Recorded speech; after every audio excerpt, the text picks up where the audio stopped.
Russia, Israel আর যুক্তরাষ্ট্রের সাথে। এই তিন দেশ চাইলে যে কোনো সময় ভারতকে জয় বাংলা করে দিতে পারে। আবার লক্ষ্য করলে দেখবেন যে এই তিন দেশের সাথে যাদের শত্রুতা, ভারত কিন্তু তাদেরকে শত্রু মনে করে। এই তিন দেশের কমন শত্রু হইল মুসলিম দেশগুলা।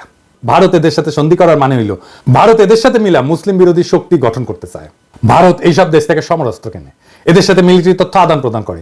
আমরা হয়তো ইসরায়েলের সাথে সম্পর্ক করতে না পারলেও বাকি দুই দেশের সাথে পারবো, সেই অবস্থা আমাদের আছে। আবার কাঁঠাল রানী যেইভাবে আমেরিকার সাথে সম্পর্ক খারাপ করেছিল, তাতে এটা পরিষ্কার যে হাসিনা ভারতের নীল নকশা বাস্তবায়ন করেছে যেন বাংলাদেশের সাথে আমেরিকার সম্পর্ক ভালো না থাকে। আমরা এদের সাথে সম্পর্কের পাশাপাশি চীন, পাকিস্তান, সৌদি আরব, ইরান, তুরস্কের সাথে সামরিক সম্পর্ক তৈরি করব। এরা কেউ ভারতের সাথে সন্ধি করবে না, কিন্তু আমাদেরকে এরা ভালোবাসে, ঠিক কিনা বলেন? আমাদের সাথে সন্ধি করবে। এই সন্ধিগুলা হইলে তখন দেখবেন যে জয়শঙ্কর বাবাজি আর অজিত দোভাল কিভাবে দৌড়ের উপরে থাকে। আমাদের সামরিক কেনাকাটাগুলা আমরা এইসব দেশ থেকে করব। আর আমেরিকা, রাশিয়াকে সাথে নিতে হবে। এরা কিন্তু হিসাবি দেশ, এদের থেকে সমরাস্ত্র না কিনলে এরা আপনাকে কোনো সাপোর্ট দিবে না। ভারতে রাফায়েল আছে, আমরা F-16 কিনতে পারি। আবার ফ্রান্সের রাফায়েল অথবা রাশিয়ার সুখাই কিংবা চীনের চেংদু J-10 চার্লি কিনতে পারি, তাই না? তবে ফ্রান্সের রাফায়েল কিনলে আমি এনা খুশি হমনি, তাই না? আমাকে এত আশ্রয় টাশ্রয় দিছে না ফ্রান্সের সরকার, ওদের কিছু করা লাগে না, আমাদের তো একটা দায়িত্ব আছে, কি বলেন? তো রাফায়েল কিনলে পিনাকি দাদা খুশি হয়ে যাবে নি, বুঝছাও? তো শুনেন, কেনা লাগবি না এখনই, খালি কেনার আলাপ শুরু করে দেন, দেখবেন ভারতের সীমান্তে কাঁটাতার বসানো থেমে যাবে। আমি গ্যারান্টি দিচ্ছি, লিখে দিচ্ছি, না হইলে আমার এসে কইেন। আলাপ শুরু করেন খালি, দেখেন তাদের রাষ্ট্রদূতের দৌড়াদৌড়ি শুরু করে দিবে ওই দেশে। তখন ওরাও ভারতকে তাদের ব্যবসার মধ্যে না আসার পরামর্শ দিয়ে বসায় দিবে।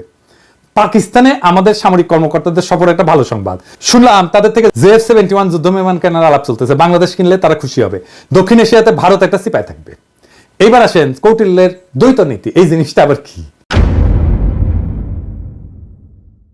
এটা সবচেয়ে মজার থিওরি। এটার মধ্যে একজন রাজা একই সময় একজনের সাথে যুদ্ধ আর একজনের সাথে সন্ধি, বুঝছাও? মানে হইলো ভারত একসাথে দুইটা যুদ্ধ করতে পারবে না, করবেও না, কখনোই না। দেখবেন যখন পাকিস্তানের সাথে যুদ্ধ খেলে তখন অন্য কারোর সাথে সেই খেলা দেখায় না। গত 16 বছর তো আওয়ামী লীগ ভারতকে বাম্পার সুবিধা করে দিছিল। বাংলাদেশ তো তাদের দখলেই ছিল, তাই না? ভারত নিশ্চিন্তে অন্যদের সাথে ঝামেলা করে গেছে। এখন তো সেই মজা আর নাই। এখন আমরা ভারতের শত্রু সকল দেশের সাথে আলাদা আলাদা করে সম্পর্ক তৈরি করব।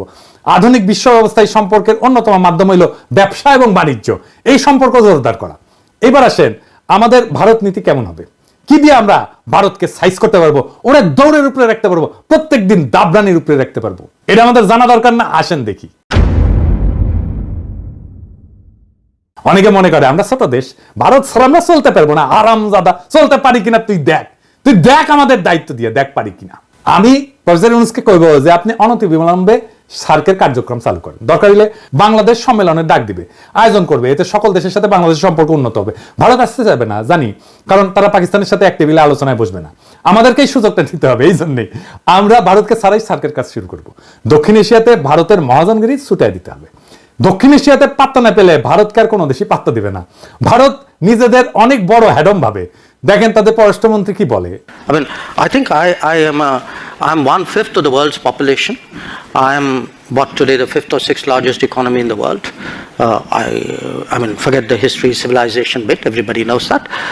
I think I'm entitled to have my own side. I'm entitled to weigh my own interests, make my own choices, and my choices will not be cynical and transactional, but they will be a balance of my values and my interests. There is no country in the world which disregards its interests.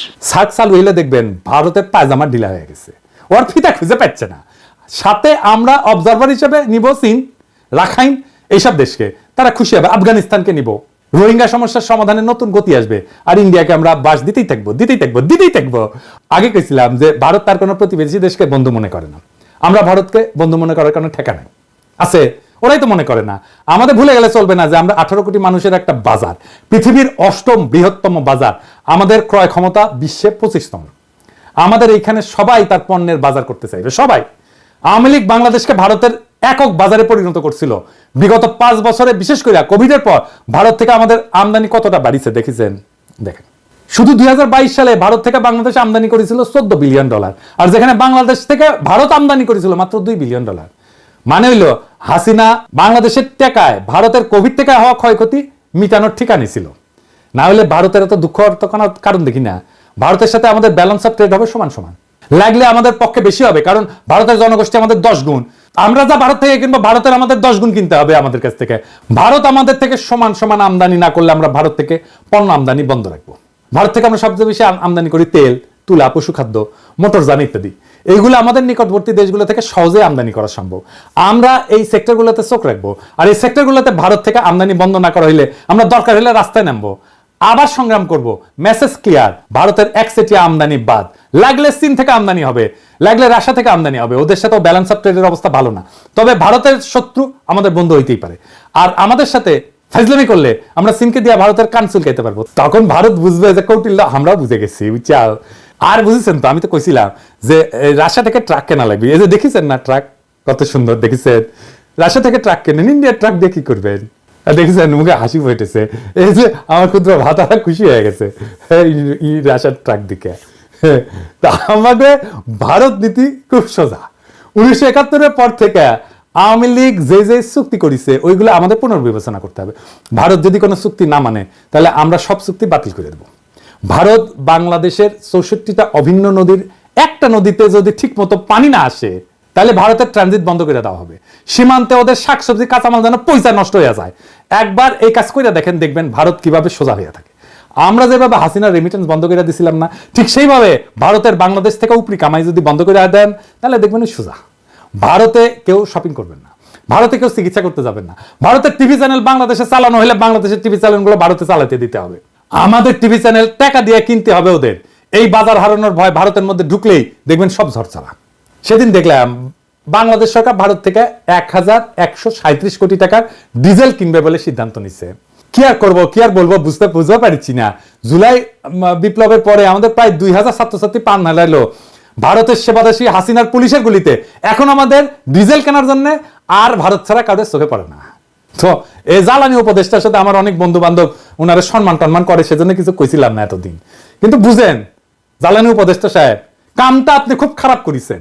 আপনারা warning দিলাম, diesel কেনার জায়গা পান না আপনি। হ্যাঁ, আরো তো 6টা দেশ থেকে তো ডিজেল তেল কিনতেছেন। এই যে দেখেন তো, ওই 6 দেশ থেকে ডিজেল কেনা যাইতো না কেন? ভারত থেকে তেল কেনার দরকার পড়লো। কুরকুরানিটা কই? জ্বালানি উপদেষ্টা সাহেব, আপনাকে জাতির সামনে এই প্রশ্নের উত্তর দিতে হবে। সামে সিকনে প্রচুর কাম করিচ্ছেন কলে, নাইলে বিপ্লবী জনতা আপনাকে কেন বিশ্বাস করবে? ইউনূস স্যার, আপনি কি এই ব্যাপারে জানেন নাকি বিএনপির সাথে সমঝোতা হওয়ার পর এখন বিএনপির চাপে আপনারা এই সিদ্ধান্ত নিতেছেন? নিলে জানান, আমরা তো আছি। যেই দল গত 10 বছরে মুরগির ক্ষোভ থেকে বাইরে হতে পারে নাই, সেই দল এখন নিজেদের জুলাই আন্দোলনের মাস্টার মাইন্ড বলে, আবার ক্ষমতা আসার জন্য ভারতের সাথে আতাত করে, যেন ভারতের প্রভুত্ব বাংলাদেশে টিকে থাকে। এমনিতে আপনাদের জনসমর্থন কেমন এটা তো বুঝতে পারছেন। মানে ওই দলকে কইতেছি যে আসতে চায় ক্ষমতায়, তারপরে যদি ভারতের দাস হিসেবে পরিচিত পান তাহলে ক্ষমতা আসলেও সে ক্ষমতা ধরে রাখতে পারবেন না। হাসিনারে নামাইতে যদি 36 দিন লাগে, আপনারা 36 ঘন্টায় নামায় দেওয়া যাবে। খুব সাবধান, এটা ইন্টারনেটের যুগ, উন্নত প্রযুক্তির দুনিয়ায় কিন্তু সরকার চালানোর অভিজ্ঞতা আপনাদের নাই। আমরা জানি কিভাবে কি করতে হয়, আপনাদের চেয়ে আমরা অনেক ধাপ আগে। আমাদের সাথে পরামর্শ করেন, নইলে কি করতে গিয়ে কি খায়া ফিরে আসবেন তা কিন্তু বুঝতে পারবেন না। ভারতে আমাদের সব কাজ স্লো করে দিতে হবে, দূতাবাসে আমাদের লোকের সংখ্যা কমাই দিতে হবে। পররাষ্ট্র উপদেষ্টা এই জিনিসটা ভালো করে খেয়াল রাখবেন। ওই লোক দিয়ে আমাদের আসন্ন বন্ধু দেশের মিশনগুলোকে শক্তিশালী করেন। ভারত আমাদেরকে ভিসা না দিলে আমরা ভিসা দিব না। আমাদের দূতাবাসে আক্রমণ করলে আমরা ওদের শান্তিতে থাকতে দেব না। ইউনূস স্যার তো ভদ্র মানুষ, আপনি না পারলে আমাদেরকে বলবেন, আমরা আমার ক্ষুদ্র ভাতা এবং ভগিনীরা ভারতের পাশে আগুন ধরাই দিবে, লাগলে জায়গা মতো আগুন ধরাই দেব। আমাদের কোন সরকারি কর্মকর্তা ভারতে প্রশিক্ষণে যাবে না। কেন যাবে না জানেন? আসেন বলি। কারণ এইসব প্রশিক্ষণ দিয়ে এতদিন ভারত আমাদের সব অফিসারদের প্রোফাইল বানিয়েছে, বুঝছেন? তাদের কার কি পছন্দ অপছন্দ, কারে পয়সা দিলে হবে, কারে মেয়ে ধরাই দিতে হবে, তা সব জানে এবং এই কাজ করেছেও। কিন্তু এই যে সানিউল কাদের দেখেছেন না, ধরা খেয়েছিল, তারা ইউএনএদেরকে ডিসিদেরকে নিয়ে গেছে দেরাদুনে, কূটনীতিকদেরকে পড়াইছে দিল্লিতে। তাই আমাদের সরকারি অফিসারদের বিশেষ করে যারা ভারতের প্রশিক্ষণ নিছে তাদের শুদ্ধি পরীক্ষা নিতে হবে, এবং এরা সব কয়টা বিক্রি হয়ে গেছে। আমাদের অফিসাররা ভারতে প্রশিক্ষণে গেলে তাদের অফিসারদেরকেও আসতে হবে এখানে। এটা অবশ্য ফরেন সার্ভিস একাডেমি করে, তবে এটা আরো বেশি করা দরকার।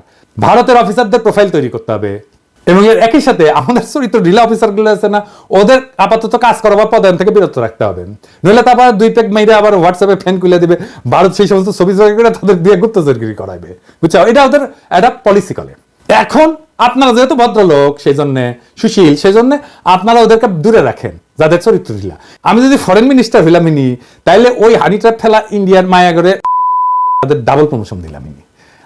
ইন্ডিয়া হানি ট্র্যাপে ফেলানো ছাড়া আর কিছু পারে না। তাই তাদের এই হানি ট্র্যাপ আইডিয়া জয় বাংলা করে দিতে হবে।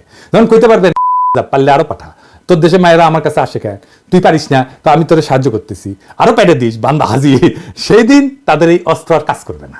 তাদের দর্শন, তাদের ফিলোসফি তাদের বিরুদ্ধে প্রয়োগ করা লাগবে। তখন কইবেন যে পিনাকি যা কইছিল তার কতটা সত্যি, যদিও পিনাকি বাংলাত কইছে, বগুড়ার ভাষাত কইছে, তাও কলে এটা সত্য কইছে। তাই ভারতে আমাদের সকল সরকারি কর্মকর্তার ট্রেনিং বন্ধ, একেবারে ফুল স্টপ। এবার আসেন শেষ কথা। পররাষ্ট্রনীতিতে শেষ কথা বলে কিছু নাই। এক দেশ নিয়ে পলিসি করাটাও বিপজ্জনক। এক দেশের সাথে সম্পর্ক স্থাপন করা শুধু সেই দুই দেশের ব্যাপার না, অনেক বিষয় মাথায় রাখতে হয়।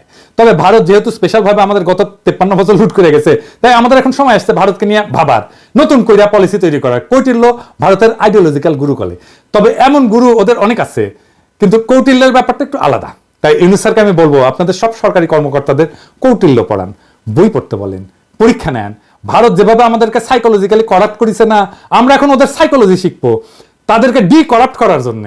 আজকেই আর ফল আসবে না, কারণ সরকারে তাদের অনেক গোপন সেবাদাসী আছে। তবে এইভাবে আগেলে আশা করা যায় আমরা 5-10 বছরের মধ্যে আমাদের হারানো মেরুদণ্ড আবার ফিরে পাবো।